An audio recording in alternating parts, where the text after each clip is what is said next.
Oh man.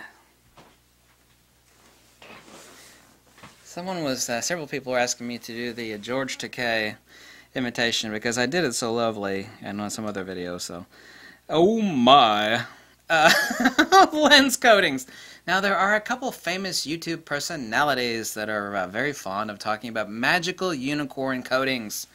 Anti-reflective coatings. These are crystalline deposited, vacuum deposited coatings that are on the lenses. There's nano coating, particle coatings on the lenses. Then there are, I did a double take on that one there, didn't I? Then there are fluorine coatings. Fluorine coating is actually, however, a little too easy to scratch. You think that would be like some sort of super advanced coating, and it kind of is, but they actually scratch too easy, so that's actually the downside of a fluorine coating. If you're like, this lens is fluorine coated, I'm like, yeah, I'm not too fond of fluorine coating. Why? It's new technology. I'm like, yeah, not everything new is great. It has advantages and it has disadvantages. Now, the front element of this lens is not coated. Oh my! One famous YouTuber, well, famous for being famous for no other reason, kind of like the Kardashians, loves to talk about magical coatings. And let me tell you something, that is nonsense. Now, the rear element of this is coated. This is made in Russia, Mother Russia. How could you be more succinct? You know, the notion that people idiotically think, as I've told you before, depending on the lens, the number of element counts, obviously this is a low element count lens of 4 elements, typical lens like 9, 10 elements.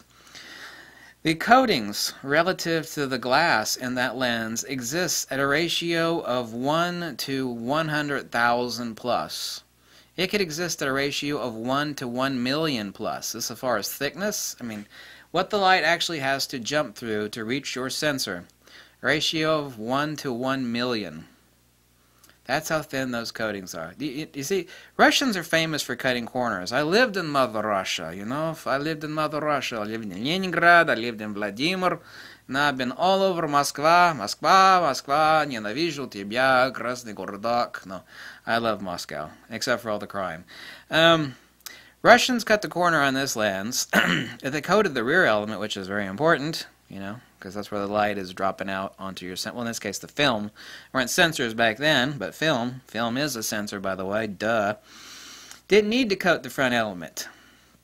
All of this BS talk about magical fairy dust, unicorn particle coatings. Most of you have never actually seen a lens being AR coated. I've worked for Super Optical Express, Southern Optical. Many optical places have actually seen the vacuum deposited crystalline coating actually being put onto lenses. How it is, what it is. It's actually, on the microscopic level, is basically like a forest that's on the lens. Instead of actually something hitting the lens, angle of incidence equals angle of refraction. Angle of reflection, excuse me. What's actually hitting it is falling into the lens instead of being reflected out. Now, where that's really, really important is lenses like this that have a lot of glass in it, like 22 elements on this insanely expensive 70 to 200 inner element light reflection. Very, very important. Stuff like this, like primes. The only thing that's coated is the back side of the rear element of this lens, and that's all the hell it needs. This lens is the tits. It is sharp as hell. The micro contrast is great. This lens is like $16 all day long. Yes, it's a nearly a 60-year-old lens, right? All these people that are telling you about, you know, and I keep seeing videos like, hey, it's got nanoparticle coatings. It's like there's magical leprechauns that exist on the surface of this lens element. It's like, Jesus Christ, really? You know? A ratio of 1 to 1 million. How important do you think that coating is? It becomes important when you start talking about 12, 13, 14, 15, 20, 22 elements like this. It becomes important. Because then you're not getting into multiplication of inner element light bounce. Not multiplication. Not additive, excuse me, you're getting into multiplicative.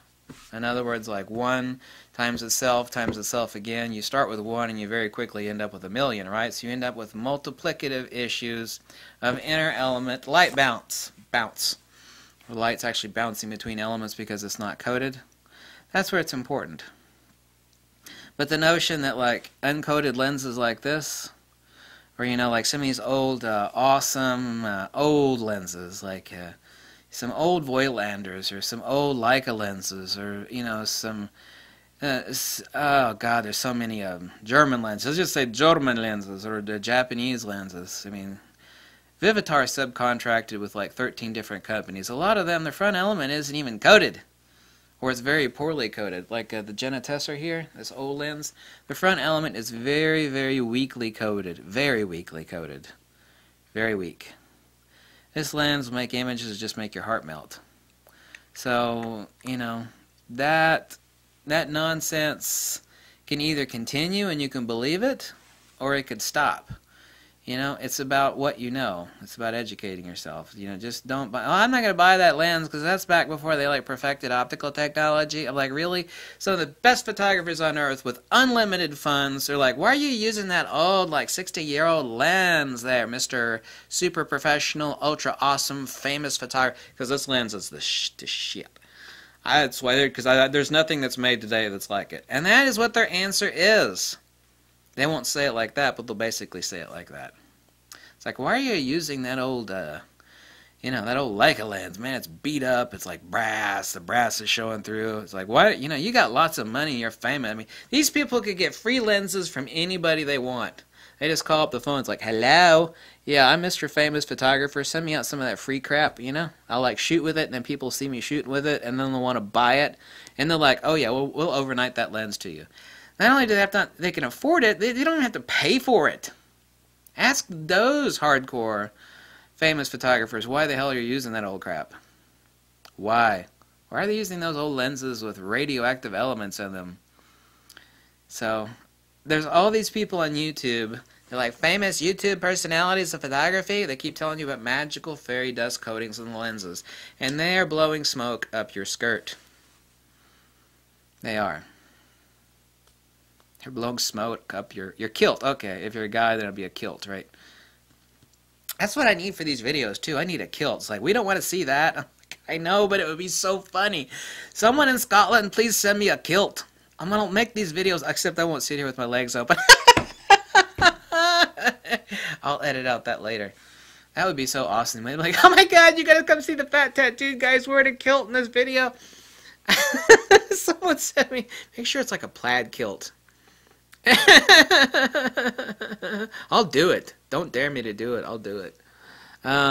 Even though I'm funny at the end of this video, I'm dead serious in this video about these magical fairy dust coatings that these people are talking about. So much nonsense. When it comes to stuff like this, where you have multiplicative issues with inner element light bounce, yes. But as far as a magical coating, transforming your pictures, like, oh my God, this is the new super nanoparticle coated lens, you know, it'll make your pictures jump off. No. What will do that is lighting. Lighting. Lighting. Not that supposed magical coating that's on the lens. That's absolute BS by people that don't know what the hell they're talking about. And they don't know what the hell they're talking about. Someone's like, I don't believe you. I believe them because they got more subscribers than you and they're nicer than you are. And I'm like, yeah, you know, they do have more subscribers. I don't ask people to subscribe to me. They are generally nicer. But you know what? One of the most insidious and evil things in the world as far as the human zeitgeist of humanity, I said the zeitgeist of humanity, are really nice people that don't know what the hell they're talking about. It's like, he's so nice, and you're not like as nice. I just don't like you. I think you're a bit egotistical, and, you know, you're kind of ugly and fat and bald, and I just don't like you. You know, you're just, you know, what you say may be true, but it's your personality that rubs me the wrong way. And I'm like, good, you should go watch them, you know. Like a lemming right off a cliff, just like that. Yeah, go listen to the nonsense. Run along, run along. I'm not running a popularity contest. I'm not to give accurate, intelligent information. With a little humor thrown in, no big deal with that, right? I don't trust people that don't have a sense of humor. Don't trust people without a sense of humor. If you like this video, you could drop a buck or two, or you can tell me to jump off a cliff. Whatever makes you happy, you know? Life is short. I'm certainly not doing this for the money. That's for damn sure. Because it doesn't pay really anything. It doesn't. I'm like killing myself answering questions and comments all day long. Like bam, bam, bam, bam. Whew. I just get so sick and tired of everything out there is like that nonsense, though. It's like there are people all these crazy ideas about lenses, just like crazy people that are like members of like religious cults based out of Florida. Yeah, there's craziness everywhere. The zeitgeist of humanity is epically on the fringe. What it's on the fringe of, let us not say, but we can all guess what that might be. Thank you for watching, and as the Russians would say, увидимся.